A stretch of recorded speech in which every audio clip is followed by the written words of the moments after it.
Ayan, pick up! Sapakin natin.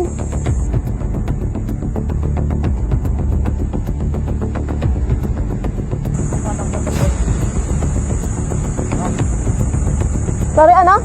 Mamakyo ka. Bakit nga ba? Ha? Bakit nga ba? Bakit nga ba? Bakit nga ba? Alam mong lubok-lubok yung daan. You tell me. Bakit nga ba? Tell me. No, you tell me. You tell me. Huwag kang mamamakyo. Bakit nga ba? You tell me. Ginagit-git nyo kasi May side mirror pa, ako wala. Hindi ka gumagamit side mirror mo? Dumbass. Huwag ka doon na. Ikaw ang wag ganon. You use your side mirror.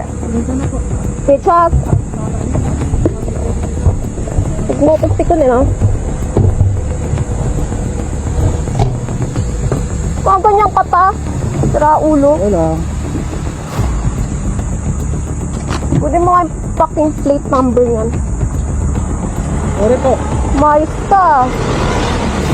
Paragin ko yung pangit mong pick-up. Bitches. Tang ina mo, bababaan mo pa ako, gago. A few moments later.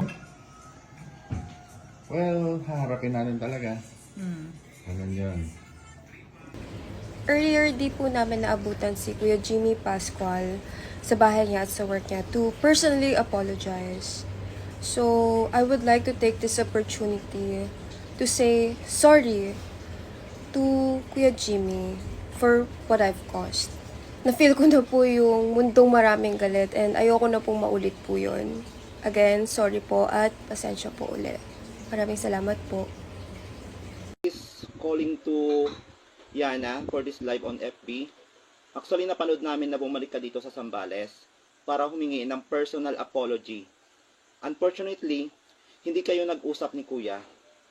Ito lang ang sasabihin ko sa iyo, Aliana. Kahit pa mag-public apology ka at humingi ng personal apology kay Kuya ko, desidido kaming ituloy ang kaso laban sa iyo.